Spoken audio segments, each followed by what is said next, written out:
नमस्कार। बहुत सारे पेशेंट मेरे पास ओपीडी में आते हैं।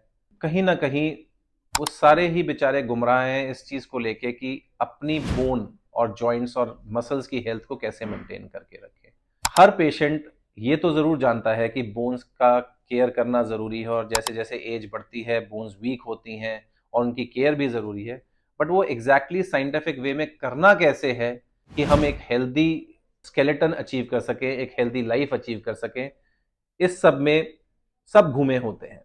और अनफॉर्चुनेट बात यह है कि क्योंकि जो वीकनेस ऑफ बोन है जिसको हम ऑस्टियोपेनिया या ऑस्टियोपोरोसिस बोलते हैं, वो इतनी स्लोली प्रोग्रेसिव डिजीज है कि बहुत सारे फिजिशियंस इवन की ऑर्थोपेडिक सर्जन्स भी उसको नजरअंदाज कर जाते हैं टिल द टाइम हमारे बुजुर्ग या हमारी elderly population they suffer from some trivial fall, कोई चलते फिरते गिर जाते हैं और फ्रैक्चर हो जाता है एंड देन बेड रिडन हो जाते हैं। तो ऑस्टियोपोरोसिस एक स्लो किलर है और वेस्टर्न लिटरेचर में इसको कैंसर, डायबिटीज और रोड ट्रैफिक एक्सीडेंट इनके बराबर के ओहदे पर रखा गया है। अब एक्चुअली बोन क्या है और उसकी हेल्थ को हम कैसे मेंटेन कर सकते हैं? एक बहुत ही सिंपल साइंस है इसके पीछे। पहले तो बोन का स्ट्रक्चर जानना हमें बहुत जरूरी है। बोन का जो स्ट्रक्चर है वो बेसिकली दो चीजों से बना होता है। बोन को अगर आप माने तो एक बिल्डिंग की तरह ले सकते हैं। जैसे कि बिल्डिंग में पहले हम सरियों का एक स्ट्रक्चर खड़ा करते हैं, एक मैट्रिक्स खड़ा करते हैं, स्कैफोल्ड खड़ा करते हैं, वैसे ही बोन में भी ऐसे ही एक मैट्रिक्स होता है जो कि प्रोटीन से बना होता है, कोलेजन फाइबर से बना होता है। कोलेजन फाइबर का जो मेन कंपोनेंट है वो प्रोटीन है। तो कोलेजन फाइबर से एक बोन का ढांचा बनता है।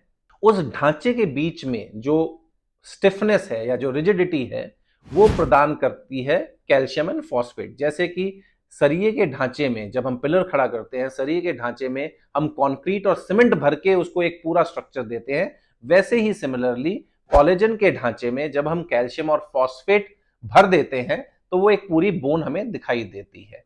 अब तीसरी चीज ये है कि इस स्ट्रक्चर को खड़ा करने के लिए, जैसे कि बिल्डिंग को खड़ा करने के लिए हमें वर्कर्स की जरूरत होती है, वैसे ही स्ट्रक्चर को खड़ा करने के लिए हमें विटामिन डी की जरूरत होती है। विटामिन डी वो विटामिन है, वो वर्कर है बॉडी का जो इस स्ट्रक्चर को मजबूती प्रदान करता है, बनाता है। इसके अलावा बॉडी जो है बहुत समझदार है। कोई भी बिल्डिंग अपने आप नहीं खड़ी हो जाती है। बिल्डिंग तब खड़ी होती है जब किसी की इच्छा होती है कि यहां बिल्डिंग खड़ी हो। तो सिमिलरली बोन भी तभी बनती है जो इंसान जिसकी वो बोन है वो इच्छा दिखाए कि मुझे बोन बनानी है। ये एक नेचर्स लॉ है जिसको हम वुल्फ्स लॉ बोलते हैं कि जितना बोन पे स्ट्रेस पड़ता है उतनी बोन मजबूत होती है। ये एक नेचुरल लॉ है। तो बड़ा सिंपल सा कॉन्सेप्ट है कि अगर हम अपने प्रोटीन इंटेक का ध्यान रखेंगे, कैल्शियम इंटेक का ध्यान रखेंगे, फॉस्फेट का ध्यान रखेंगे, विटामिन डी का ध्यान रखेंगे और फिजिकल एक्टिविटी का ध्यान रखेंगे, तो हम उन सारे कंपोनेंट्स को एड्रेस कर रहे हैं जो हमारी बोन को बनाता है या बोन को स्ट्रेंथन करता है। ये सारी चीजें बोन बनते समय भी जरूरी हैं और ओल्ड एज में भी जरूरी है। अब भगवान ने बोन को एक बहुत ही टिपिकल डायनामिक स्ट्रक्चर बनाया है। भगवान ने जो बनाया है हमारा शरीर, उसमें हमारी जो बोन्स हैं वो 35 साल की उम्र तक बढ़ती हैं। आप बोन को, अपने स्केलेटन को एक बैंक बैलेंस की तरह मान के चलिए। जिस तरह से हम रिटायरमेंट तक पैसे नेट बैंक में डालते हैं और हमारा बैंक बैलेंस रिटायरमेंट कॉर्पस बनता है, वैसे ही हमारी बोन की मजबूती 35 साल तक बढ़ती है। और 35 साल के बाद आप जो मर्जी कर लीजिए, उसके बाद बोन धीरे धीरे धीरे धीरे वीक होने लगती है, क्योंकि बोन एक डायनामिक स्ट्रक्चर है। हर समय बोन बन भी रही है और बोन घट भी रही है, बोन एब्जॉर्ब भी हो रही है। तो नेट इफेक्ट जो बनने का और घटने का है वो पॉजिटिव बैलेंस में होता है 35 साल तक। मतलब कि नेट बोन जो बन रही है वो ज्यादा है बोन एब्जॉर्ब होने से, और नेट इफेक्ट बोन नेगेटिविटी में चला जाता है 35 साल के बाद। फीमेल्स में ये जो साइकिल है ये हेसन अप हो जाता है मीनोपॉज के बाद, पर इसका ये मतलब नहीं है कि मेल्स एट रिस्क नहीं है।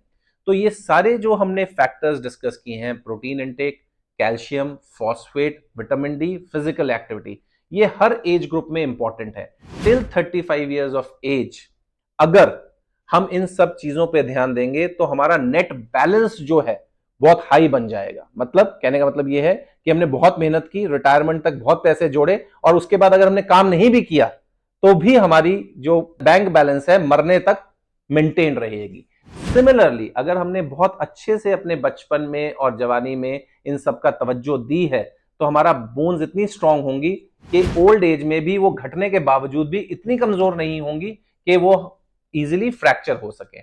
इसके बावजूद अगर किसी ने उस समय ध्यान नहीं दिया, तो एटलीस्ट 35 के बाद अगर इन सब चीजों पर ध्यान देंगे, तो जो बोन का घटना है वो कम हो जाएगा।